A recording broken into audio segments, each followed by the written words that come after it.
This audio presentation of Neville Goddard's The Great Mystery is brought to you by audioenlightenment.com. Copyright 2012. All rights reserved. The Great Mystery. Easter Sunday is the day the world celebrates the greatest mystery of the Christian faith. I use the word mystery advisedly, for in the book of Mark, Jesus turns to his disciples and says, "To you it has been given to know the mystery of God, but to those outside everything is in parables." Mark 4. Here we see that the mystery of God is revealed from within, while the story of God is told as a parable to those on the outside. A parable is a story told as it were true, leaving the one who hears it to discover its fictitious character and learn its lesson. On Good Friday, possibly hundreds of millions of people will attend the 3-hour service. An equal number, and maybe even a greater number, will go to Easter service on Sunday, not knowing they are worshiping a parable which must be experienced from within to be known. Paul said, "Great indeed is the mystery of our religion.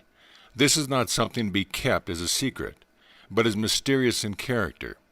Its mystery is not easily accepted. We are told in the book of John that many followers could not accept his words. They left never to walk with him again. John 6. The Christian world celebrates Good Friday as the day Jesus died. Yet Scripture tells us this is not true. In the book of Galatians, Paul states, "I have been crucified with Christ. Nevertheless, it is not I who live, but Christ who lives in me. And the life I now live in the flesh, I live by the faith in the Son of God, who loved me and gave himself for me." Galatians 2. You could hang on the cross forever and not experience the death of the Son of God. Matthew, Mark, and Luke record his death as taking place when he cried again with a loud voice and yielded his spirit. And behold, the curtain of the temple was torn in two from top to bottom. The earth shook, and all the rocks were split. Matthew 27, Mark 15, and Luke 23. There are two sides to the coin of the Easter celebration: the yielding of the Spirit and the severance of the body of God. I have been crucified with Christ, nevertheless I live. Yet not I, but Christ who is within me. And the life I now live in the flesh, I live by the faith of the Son of God who loved me and gave himself for me. God gives himself to you the moment the curtain is torn. Spirit fell from unity into diversity, into a world of generation and death. But when your spiritual body is split in two, Spirit takes your individuality with him and once more ascends into unity and regeneration. This is the true story of Good Friday. The world, however, will not believe it. Looking on the outside, they hear the parable and believe it is a fact.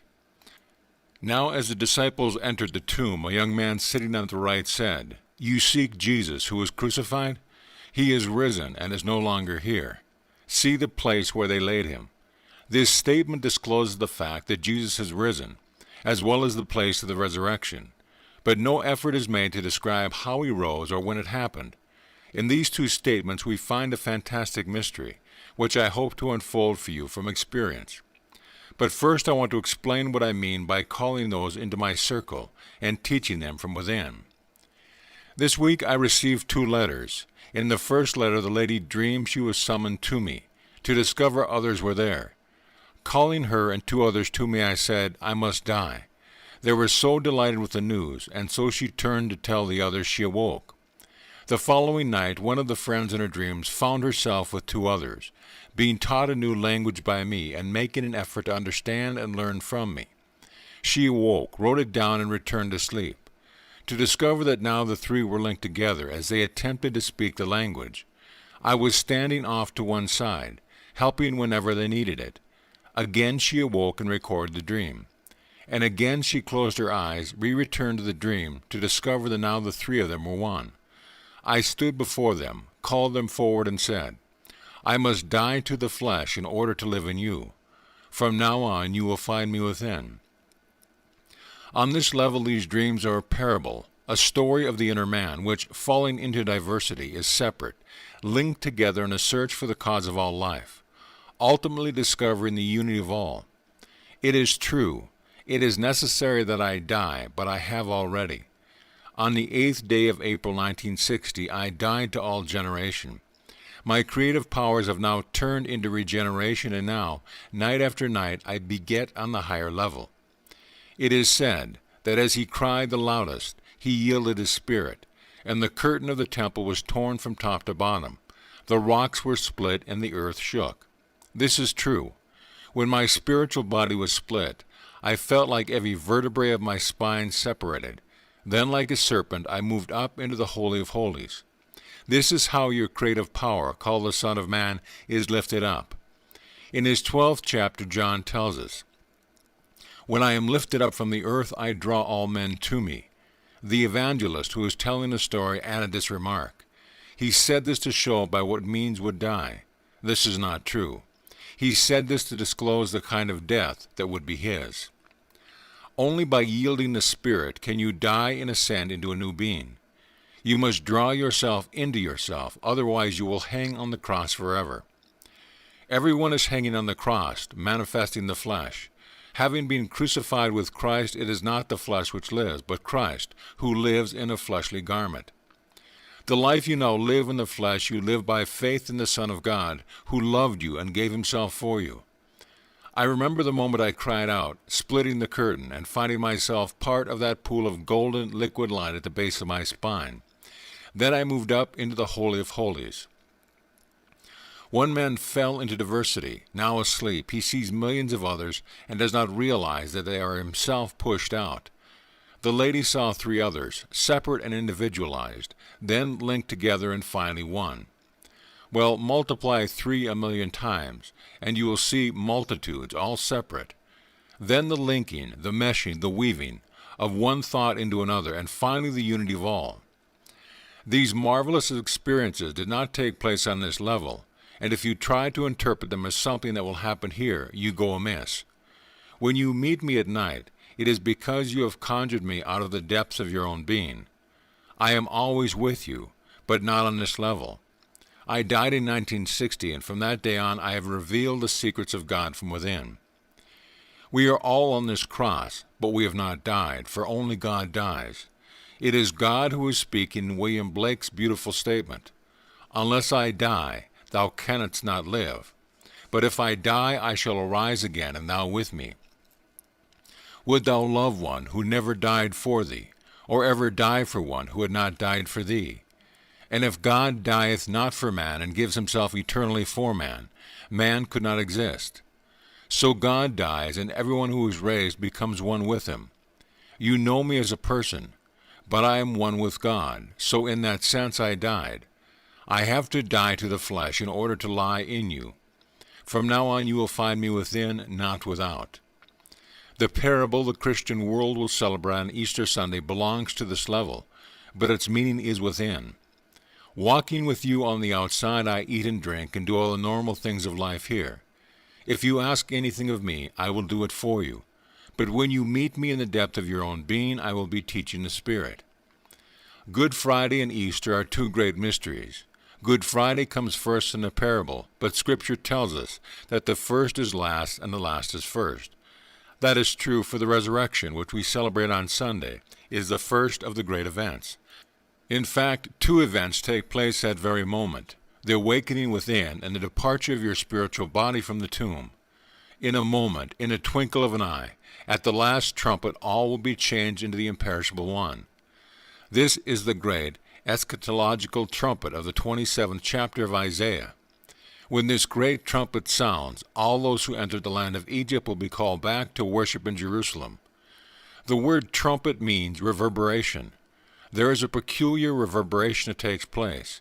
You feel as though every bone in your skull is breaking, but instead you awaken within yourself. Come out to leave your tomb empty. That is your spiritual birth. The Easter story begins with the resurrection. God is buried in you, and this is the story of his seed. Unless the seed falls into the earth and dies, it remains alone. But if it dies, it brings forth much. Here is a story of life through death. God dies for your salvation. His death is your redemption. He was with you from the beginning, experiencing all of your pain and joy. But when he gives up this world, the curtain is split, and as he is lifted up, he takes himself, now individualized, with him. That is your ascension. Now the resurrection is not the ascension. Your resurrection and birth from above come first. This is followed by the ascension 9 months later. To the Christian world this is only a parable, for they have not stirred themselves to question it. And not everyone who hears the truth will believe it, because they have not been called to hear it, and that goes from the Pope down. No matter what name man calls himself, or what robes he clothes himself in, he is sound asleep. Anyone who believes in a man who lived 2,000 years ago thinks things happen on the outside, and has no desire to question the meaning behind the parable.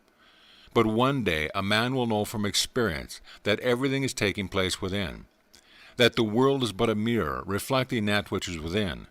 So her vision was perfect. It started with separation, then linking together it ended with unification. I have told you the great mystery of the crucifixion. Every child born of woman has been crucified with Christ, but only when his spiritual body is split does Christ die to the flesh. Today I read the work of a brilliant scholar who stated he thought it was merciful that Jesus only had to suffer 3 hours.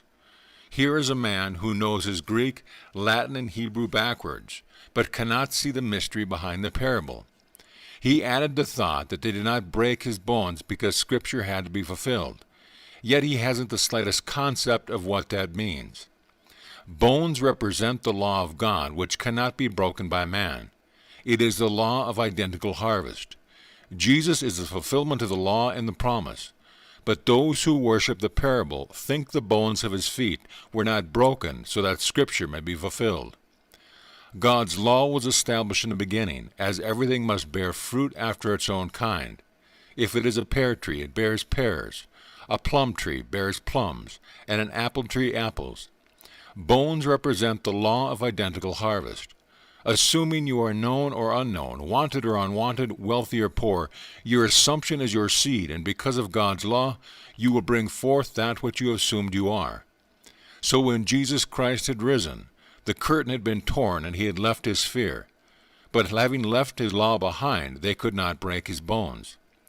A great scholar sees everything on the outside and therefore speaks of a parable. But you have been given to know the mystery of the kingdom of heaven. Not everyone will receive it, so it is offered to more than accept it. There will always be a remnant, however, who will understand and believe, and that is how we go up. In the lady's vision, she saw how protean I am. First there were 3, then linked together they become one. In that same way I am part of your being, always speaking to you from within. And when you see me in vision, I will not be talking about this visible garment I wear, or when I will depart from it, for no one knows the hour of the day. When asked, "Teach us the number of our days," no reply was given. Psalm 39. If anyone tries to tell you they know when you will depart, do not believe them. It is my desire that everyone will soon celebrate the splitting of the spiritual temple and move into an entirely different world to exercise a power of which mortal man knows not of. I can't explain this power, but it is in my head. I can move mountains by simply exercising it, as this power is my own very being. Hearing it in my head, I control it there.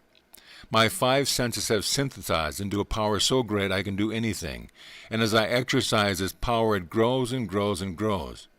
It has been 8 years since God died, and since that time I have grown in power, grown in wisdom, and expanded in the bosom of God. It is my prayer that you will know it too. Now, let us go into the silence.